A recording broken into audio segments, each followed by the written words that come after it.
Hello, kind souls out there. Welcome to Into the Marvelous Light. We know that the enemy comes to steal from us, and unfortunately, that includes our money. For the love of money is the root of all evil, and we know those narcissists are real evil. They can steal our money, but one thing they cannot steal is our light. I'd like to take this time to invite you to subscribe to the channel, make your comments, and turn on your notifications. And that way you'll know every time I upload a video. So in today's video, I'm going to discuss some of the financial abuse that I endured during my 14-year marriage to a covert narcissist. I'm also going to discuss some red flags that I should have heeded to before I even got into a marriage. So those red flags occurred during the time that we were dating, and I should have used those to not get married in the first place. When you are an empathic soul, you do have lots and lots and lots of empathy for people, and you see the best in people. You want them to do better. You try to encourage them to do better. And you really, really have this high belief to see the good, in other people. And sometimes that works out and sometimes it doesn't. You don't want to do that to the point to where it's detrimental to yourself. And I did learn that during the course of my marriage and thereafter, some things that I needed to just kind of let go of, learn to pay attention to, and disconnect early rather than later. So let's talk about some of the red flags that I saw during the grooming process that I didn't know I was being groomed at the time. So the narcissist definitely wanted to pick my brain about my belief system so that he could kind of get in there and interject his own agenda. So he made it a point to ask me, how I felt about how bills should be split, and I told him my opinion. I said, if you're married, I think, if the husband's the head of the household, I think, it should be something like a 80-20 split or a 70-30 split. He didn't like that answer at all. He, said it should either be 50-50. And then he also made this statement: whoever can afford the bills is the one who should pay them.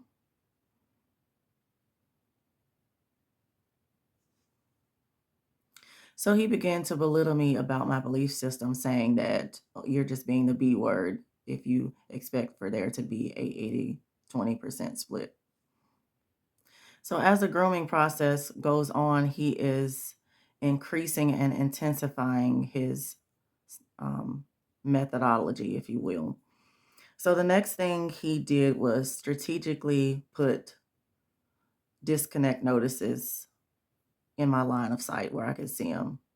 And then when I have this shocked look on my face and he does a smirk, he does a laugh, just testing me, testing my empathy, testing my sympathy, trying to see what I would do in the situation to allegedly help him.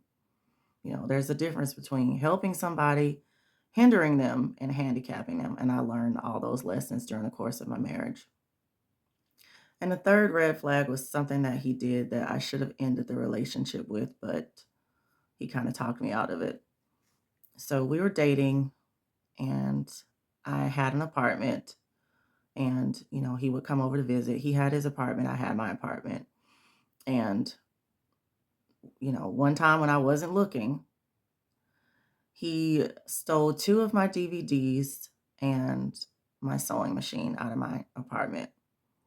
Now, this was back in the day when the DVDs were $20 and $30 a piece. And so, you were able to, pawn them and get money for them. And that's exactly what he did. So he took very expensive DVDs. I believe it was Columbia House back in the day that we would get these DVDs and CDs from. And he pawned that. He took it to the pawn shop without my knowledge, didn't say anything to me. I just happened to notice that they were missing one day, and I confronted him about it. And the only thing he could say to me was, "Oh, I was going to put that back before you even noticed." And, It's just this, it's just that, it's just a small thing. It's just a DVD. It's not that big of a deal.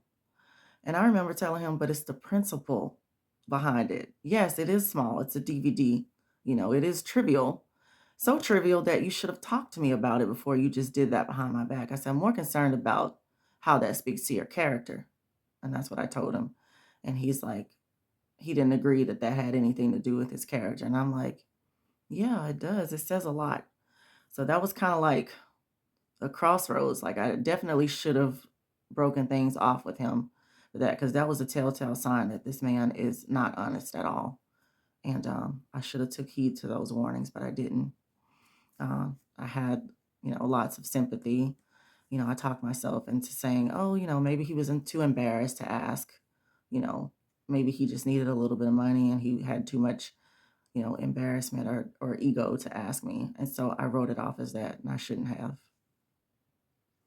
So, needless to say, this type of behavior continued and got progressively worse during our marriage. So, the stealing intensified, taking things out of our home, taking them to pawn shops, all of that intensified. His gambling got really, really bad. And on top of that, he was very irresponsible when it came to bills. So his medical bills would pile up and he wouldn't want to pay them. And so they would, you know, be sent to collections. And then also, he had tons and tons and tons of traffic violations, lots of fines in probably about 5 or 6 cities, different traffic fines that amounted to thousands and thousands of dollars. So they ended up taking his driver's license, suspending it because of all those traffic fines. So just a lot of stuff going on as far as, you know, debt on his behalf. And he had these kind of terrible habits of, getting title loans on his vehicles and things like that. He had me co-sign for several vehicles, get insurance for him, but then these were all bills that he refused to pay. So then the responsibility ended up falling on me, in addition to everything else that I was doing that he, didn't have a sense of responsibility for. So I'm going to talk to you about a few of his pawn shop stories that really kind of cut me kind of deeply. The first one is, him pawning his wedding band. That really hurt me. And he pawned that and he never got it back out of the pawn shop. So that made him appear even more single, even though he was married. But that really hurt me. And, what he had to say about it was, it's just a piece of metal. It doesn't mean anything. It doesn't say that we're married. But, I told him it was a symbol of our marriage. And, it said a lot, that he did that. Just complete disregard for the commitment that we were supposed to have to each other. I just felt like that was, very disrespectful. And, I never really got over that hurt. That was pretty hurtful. Um, Another pawning incident I remember was me. Well, we rented out a house, and that house had a huge backyard in the back. And, um, where we lived, it was lots of trees and different things like that. Now, I don't like spiders. I have a phobia for spiders. And so I knew we had some in the backyard. And so I, instead of paying for a lawn service, I invested in purchasing a lawnmower. And it was a shiny new object for my spouse to get a hold of, obviously. So I purchased a lawnmower from Walmart. It was in the upwards of $200-300 from what I remember. It was a push mower. And I come home one day, he cut the grass, but the lawnmower was no longer in existence. He had pawned it. So he didn't pay that pawn bill and we lost it. We lost the lawnmower. So I go out and I buy a second lawnmower. And this time I'm hyper vigilant. I am Not only did I buy the lawnmower, but I bought a chain and I bought a padlock. And I think I'm just, so smart. And I go and I chain the lawnmower up to the pole in the carport. I chain the lawnmower to it, and I'm like, well, you can't take it to the pawn shop if you can't take it, if you can't get it off this pole. He got it off the pole and he pawned it. And I cried like a baby. I mean, I cried like a baby. And so I just gave up. I just like, obviously we can't have any things of value around here, so I'm not going to make any more purchases like that. So it's just endless amounts of this pawning activity. We couldn't keep a DVD player in the house because he was always taking it to the pawn shop. It was just kind of a nightmare. So he would do the same type of activities when it came to obtaining title loans on his vehicle and even having me co-sign for a vehicle. He would leave me with the payment. So I would be stuck with not only my auto loan payment, but I would have to pay his car loan payment too, because my name was attached to that. And, I didn't want my records messed up and things like that. So financial abuse at its finest, I would say. The other thing was these traffic violations. And he came to me one day, and I really believed him, but it was an act that he was putting on, but I had no idea. He came to me one day and he just was acting like he was just so depressed about not having a driver's license. And he was like, oh, if I had my driver's license, I could get a better job and I can start, helping with the bills and things like that. And, I really did feel sorry for him. And I was like, if it's making you depressed, because, I knew what depression was like. If it's making you depressed, I'll help you, get your driver's license back. So it started off with me, making like small payments, like chipping away. And so I would take his smallest traffic fine and pay it. So if it meant me, you know, making small payments with money orders, I would do that. I would send like a monthly payment in or a biweekly payment in, a weekly payment in. I would send those small amounts in via money order. Sometimes I would write a check. And sometimes I would just go down to the downtown office, wherever it was, and I would pay on that, faithfully pay on that for him. And I got a few of them paid off, some of the smaller ones. When it came to the larger ones, where it was like thousands of dollars for each fine, unfortunately, my empathy, I'm going to say empathy and not, silliness, caused me to go in my retirement account and pull out enough money to pay off all of his fines in its entirety. And I did that. And he was able to get, the documents that he needed to get his license back. And I'll never forget it. A little FedEx package came in the mail and, found out his license was reinstated. And I just cried. And he was happy. I was thinking, okay, this is the end of the nightmare. And he has his license, and now we're going to have a better life. Mm-mm. You know what he did shortly thereafter? It didn't take long either. Maybe it took about a year. A year later, he was back into thousands of dollars in debt worth of traffic violations because he got new ones. He continued the reckless driving, continued the DUIs and all of that stuff that caused him to lose his license in the first place. So it's just like all of that money that I spent towards getting him, out of that situation, he just got right back in like it was nothing. No regard to me, my hard work, you know, the sincerity behind what I did for him, the level of empathy and patience I had, total disregard for any of that. And he got right back in the same position that he was in. So there was no progress, for us in that regard. Another reason why I kind of chipped away at those traffic fines was because it put a lot of risk for him going to jail. So if you're driving without a suspended license, back at that time, if he was pulled over with a suspended license, they would immediately take him to jail.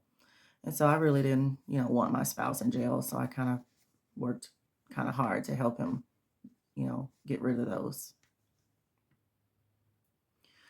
Another thing was that he really couldn't be dependent on to be financially responsible. So um, I tried to commingle our funds. I tried to have an account, where we, had a little bit of savings, and we could, use it for different things. And it had like a debit card attached to it.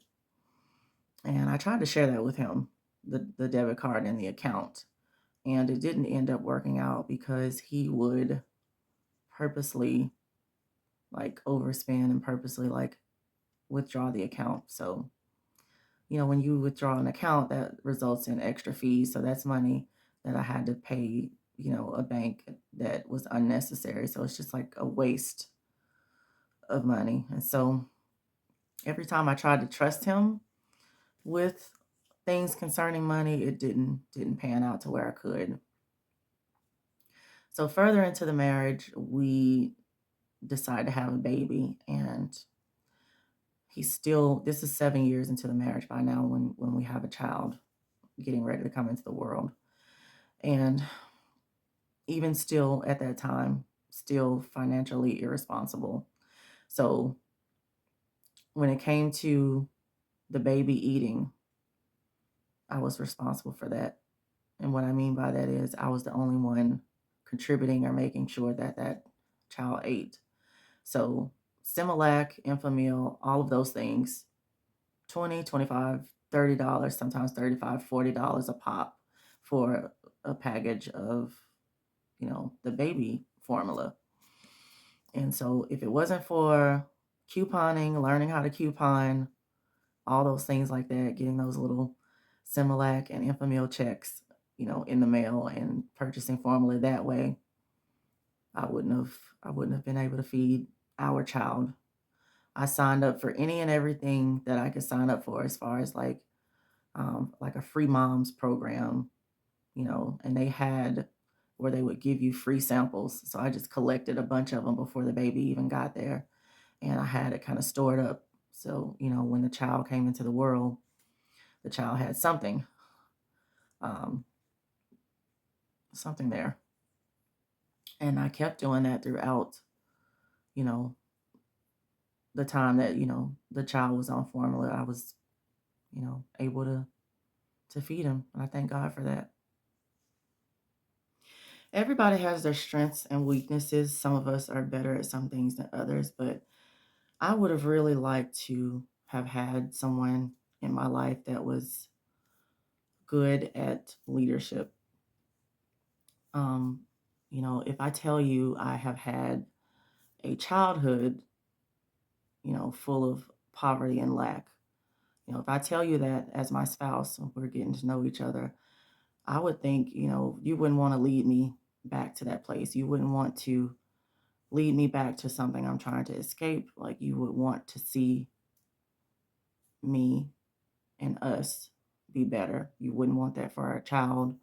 So it was disheartening to say the least that, I thought I escaped this poverty thing in my childhood only to face it again, when I got, married.